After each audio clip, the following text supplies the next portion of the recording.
Alhamdulillah, Noor Riyadh set the standards and set the creativity in the city.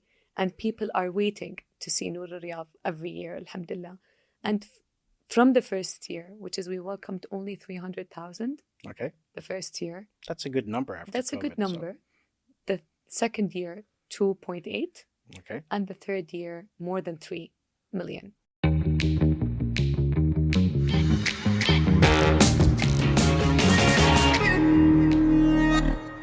Hello and welcome to the Mayman Show. We are coming to you from our studios in Riyadh, the Kingdom of Saudi Arabia.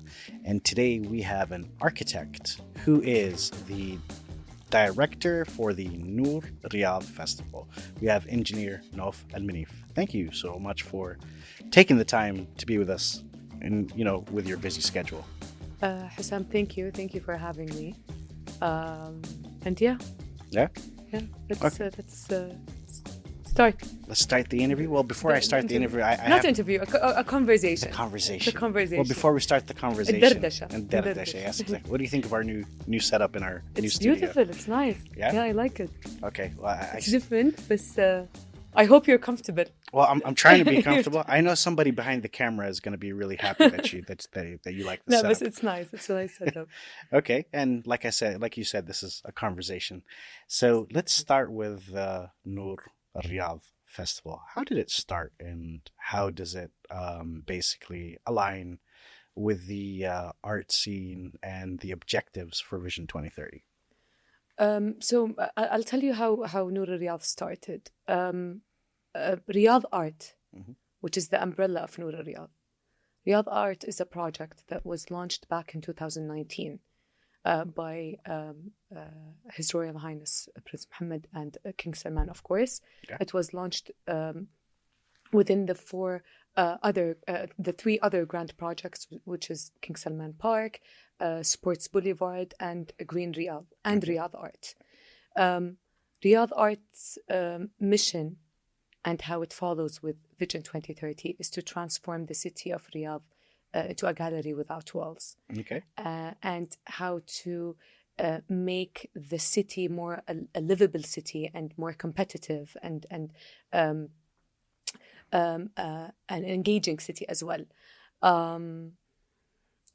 Within the Riyadh Art program, we have 10 projects and 2 annual festivals, which is Noor Riyadh is one of them. All right. So the 10 other projects is distributing artworks across the city. Okay. And they are permanent artworks. For example, artworks in metro stations, artworks on roundabouts and intersections. In various parts of the city. Sorry? In various parts of the city. Right? Yes, various parts of the city.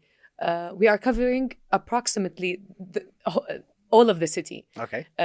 From south to west to east to to north. So we are covering the whole city with public art, and not only that, the entrances of the city as well, the welcoming gates of Riyadh city, and Noor Riyadh came, which is the festival, and it was launched back in 2021. And the other event that happens under Riyadh Art project is Atwake Sculpture, which is the life sculpting event. Speaking of Noor Riyadh, how did it start and why it was within the master plan of Riyadh Art?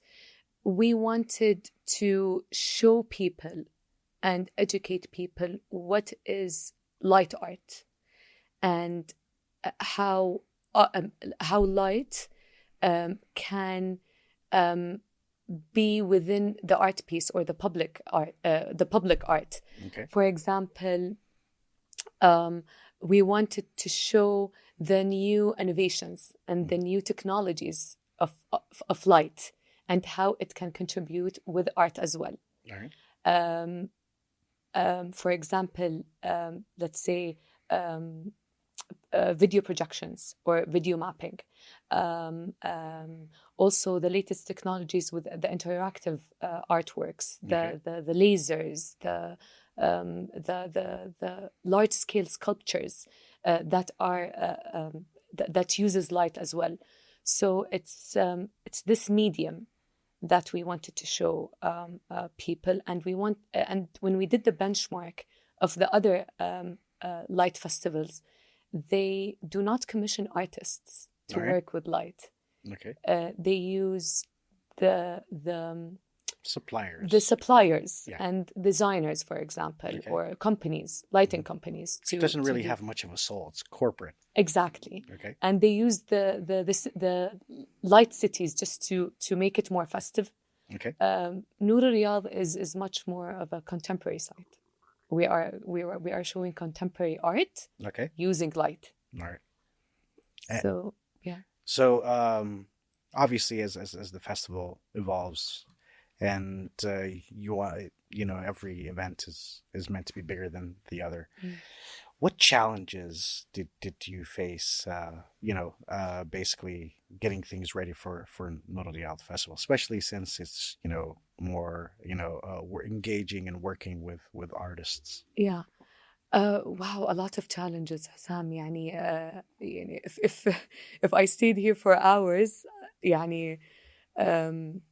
and they're good challenges, to be honest. So, for example, when we started back in 2021,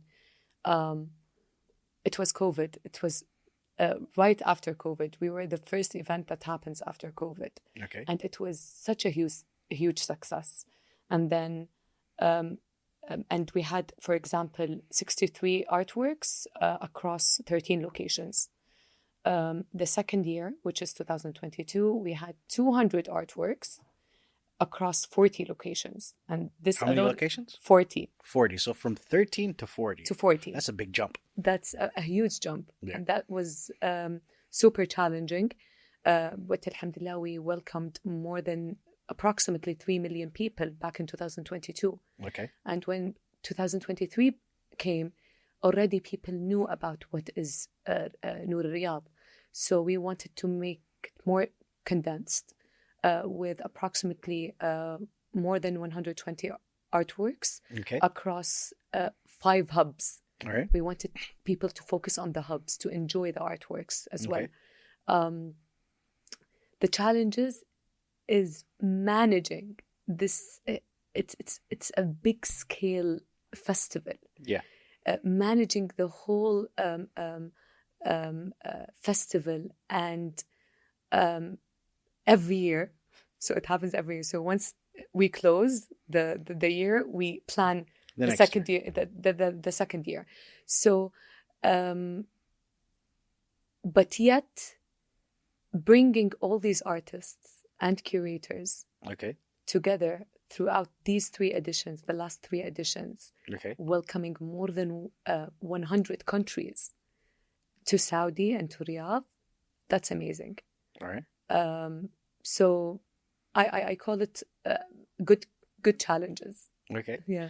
And then the artists that you have that you guys have partnered with, have they had any previous experience working with light installations and making them immersive and engaging? This is a good question. So what's great about the artists and how they all came together in Noor Riyadh, especially with the collaborations that happened, the collaborations between the artists. Alhamdulillah, the past 3 editions, we had amazing curators, اللي هو القيم الفني. The curators, every year, we have an international curator and a local curator. Okay.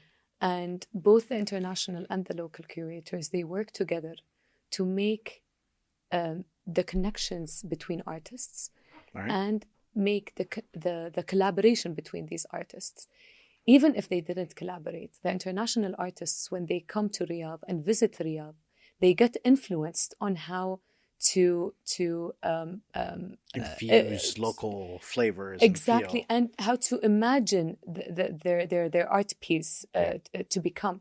So, also the networking that we did between the artists, and alhamdulillah, we have now with a lot of the local artists that are booming. Yeah. And they are working together in a lot of other events and festivals. Their names are already there. So a lot of they gained the international notoriety. Exactly. يعني I give the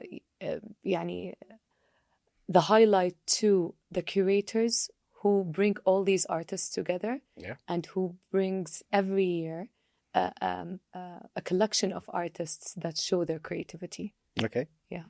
All right. Well, and the other question that you asked me, how does the artist use light? Mm-hmm. There are a lot of artists that never use light. Okay. But with the push of the curators and with the push of the amazing creative teams, they help them create the art piece. Right. There are photographers that created light art. There are visual artists that created light art. So all right, it's creativity at the end of the day. So okay, and let's touch on the logistics. So you said 13 locations, then 40, then 5 hubs. So give us a snapshot of the logistical know-how or coordination that needs to be done to manage such a scale of a festival. Speaking of challenges, that's the challenge. Because you made the challenges seem like it was just too simple, so I had to come back to it a bit. It wasn't too simple. For our festival is only for 17 days. Yeah. The second year, a lot of people didn't have the chance to go to the other locations and experience the art pieces. Okay. And we want these art pieces to trigger all the people of Riyadh, especially the creative people, the creative scene, yes, and the artistic scene as well. Logistics was really difficult, moving around from a hub or a location to another location. It was really, really difficult. But with the amazing teams behind this festival, alhamdulillah, it was a success. Okay. And no one got hurt. Yeah. Well, that's a good thing. That's a good thing. Yeah. Because a lot of people asks us, oh my God, there is a guy that is hung from Kingdom Tower. Okay. Remember when we added the star on Kingdom Tower? Yes. Literally, people saw the art handlers on top of the building. All right. And it was very challenging. Okay. Did anyone call the police on you guys when they saw it? No. So there are a lot of challenges between the locations, between the safety of the art, the artworks, and how it's being installed on top of the building. So okay. Yeah. I mean, I've personally attended and saw, it was pretty immersive, very creative, and out of the box way of basically making lighting into an artistic expression. Let's just put it that way. Absolutely. And getting into artistic expressions and curators. So each festival has a curatorial theme behind it. Yeah. So can you take us, let us know about each theme and how it came to be in its evolution? Okay. So the themes are been chosen for example, the first year it was influenced by COVID, how we are gathered under one sky and how we all became one nation and one world. All right. The second year was I don't recall. I can't remember it, but every year, 40 locations, so it's it's understandable. It was a lot. And the third year, for example, it was the bright side of the desert moon. Okay. And every year it's different. The curators focus on the development of the city, Okay. the youth of the city, the creativity of the city as well, and how they can gather as artists Okay. to create this whole monument theme, Okay. to make it as a message. And approximately each artwork followed the curatorial narrative All right. of the theme. Also, for example, within the exhibition, the title is different than the theme because the exhibition is different. It stays for 3 months, etc. So, the themes every year, it depends on the curator and how they see the development of the city as a whole, the city of Riyadh, and the technologies that are happening within that changes every year. Yes. And how they want to show the light art technologies within the festival. All right. Yeah. Curatorial. That's my word of the day, by the way. Curatorial. All right. And you were giving us an example of how you bring international artists, local artists, and you foster collaboration between them. How do you basically set that kind of an environment to foster this collaboration between artists from around the world, local artists, especially up and coming artists, because the art scene is relatively new within the kingdom. It's not something that's been around for 20, 30 years. Yeah, you're absolutely right. As I mentioned, the curators help a lot with networking these artists together, especially with the international and the local. Okay. Not only that, we since 2022 we started launching Noor Riyadh in London during Freeze Art Week, and throwing the message of Noor Riyadh that is happening during the Art Week in London, and that helped a lot. And because it was a success, we did it again in 2023. We did it in Paris and we did it in London. Okay. So sending the messages globally helps a lot with the networking. And not only that, the activities that we work on, the community engagement programs that we work on, we bring amazing speakers from all around the world to during panel talks, for example. And this creates this networking as well. Yeah. We also invite key opinion leaders or artists or creatives to do a workshop, for example. Right. You encourage dialogue and participation. Exactly, participation. And during the festival, the activity, like for example, the second year, we had more than 500 activities. All right. And the second year, we had more than 500 activities as well. Is that part of the mandate for Noor Riyadh? Bigger, and bigger? No, we made it the second year bigger, and then it shrunk. Yeah? Well, I wouldn't say it shrunk. There is more of a focus. No, it didn't shrink. Because the footfall is this. I think the footfall is more. The footfall, the third year, is more than the second year, by the way. It's because of the 5 hubs. The 5 hubs. There's more of a focus. You know that we're focused on parks. For example, we focus on wadis, Wadi Hanifa and Wadi Namar. We focus on parks. For example, the Salam Park. Okay. JAX, the creative district of Riyadh City, in Dir'iyah. Also CAFT, the financial district. Yes. So these locations are like the plazas of people gathering and the go-to for people. Yeah. So it was it was successful just to make it only within these 5 hubs, to make it more focused. Okay. We focused on the artworks, on which artworks go where. Okay. And we focused also on the activities that happened within these hubs. All right.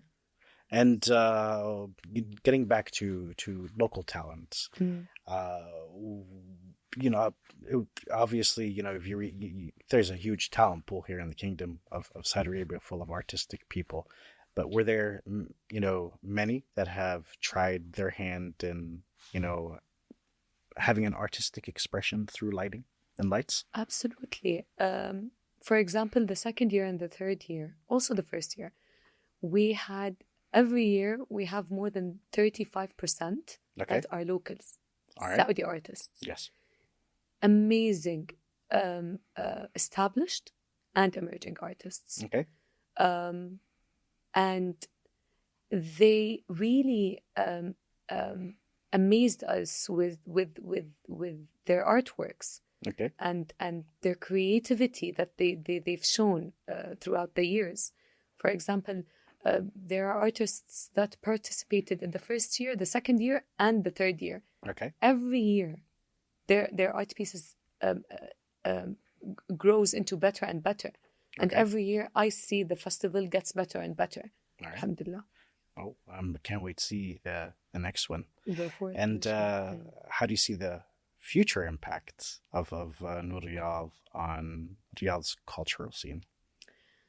Hussam, alhamdulillah, Noor Riyadh, after the 3 editions, I think it gave a stamp into Riyadh's calendar. It became a staple. I mean, everyone waits for it. Yeah, exactly. And a lot of people basis. are asking, when is Noor Riyadh happening? طبعا الحين احنا we set the date since the past 2 years.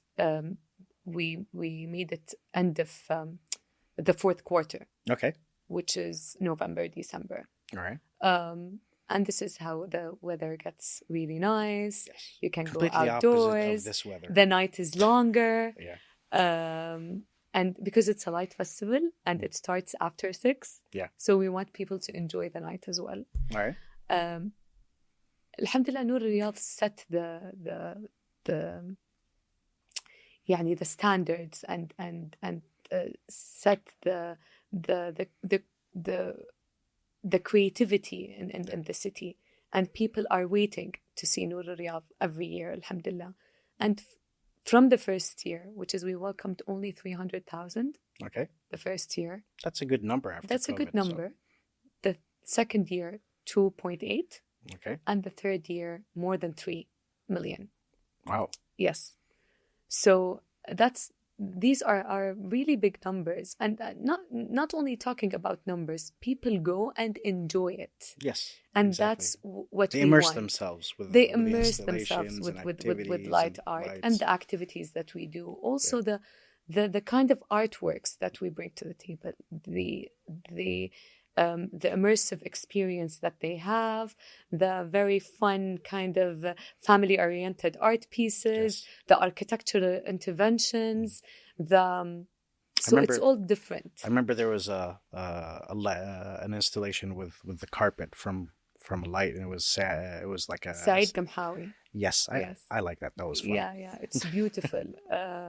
My mother's rug. Yes, exactly. My mother's rug. I was looking for them, but now it's installed in his studio, by the way. Really? I think so. I don't know if he removed it or not. Okay, I'm going to visit his studio. He still has it. But this is very interactive. Yes. The music. And another thing that within the technologies that I just spoke about, and the kind of artworks that come along with light art is the sound.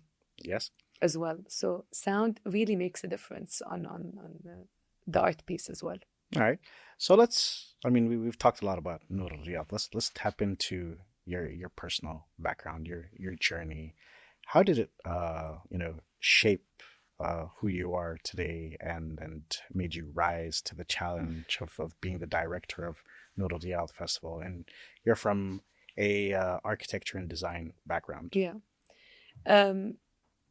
Growing up in Riyadh, I was very art, design, fashion, architecture enthusiast. I've been blown away with the art scene and anything creative. Okay. And that made me pursue my education even more. For example, we did not have architecture back then. Yes. So we had interior design engineering. So I had my bachelor's in science and interior design engineering. And then I wanted to know more. I love traveling, so I wanted to travel and gain more experience. And that gave me the chance to have my master's in fine arts in interior architecture. Okay. So I still wanted to keep the engineering and the architecture and the interior aspect to my brain. Yeah.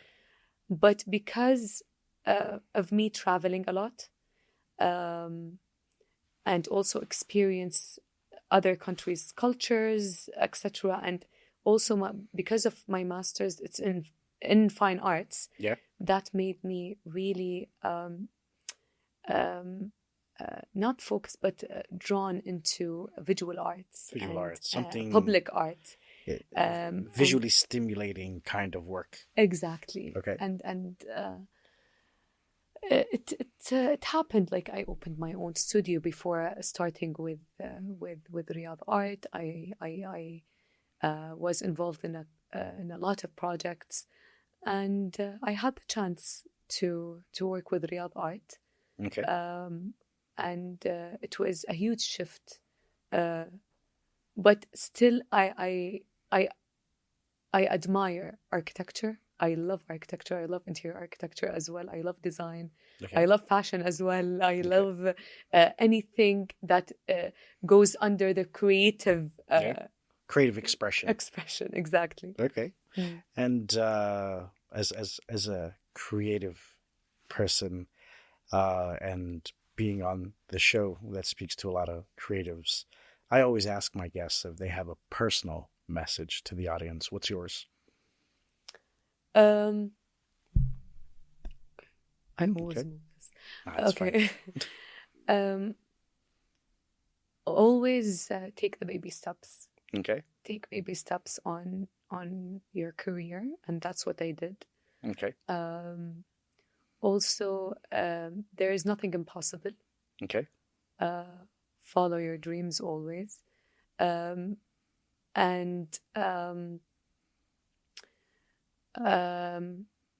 always encourage the people around me to go to appreciate art and appreciate the artists that work on this artistic on the artwork. So I always tell people, go to this museum. Whenever people ask me where to go in any country, Suwan, Riyadh, Jeddah, everywhere, I always give them not restaurants or cafes. Or go to this museum. Go to this museum. Go to this gallery. Go to this studio. Go to this immersive experience. Okay. So I really want people to experience this kind of art and world. Okay. So yeah, and never stop dreaming. Never stop dreaming. Yes. Okay, I like that. Never stop dreaming is something I always relish. Anyways, we won't take much of your time. I appreciate the fact that you took time from your busy schedule to be here. Any time for you and Mayman show, of course. Yes, the boss is over there, right? The boss. Yes, exactly. And to close the show, I'm gonna close it with a quote I like to say, which kind of resonates with some of the words you said. Reach for the stars. At least if you fall, you'll land on a cloud.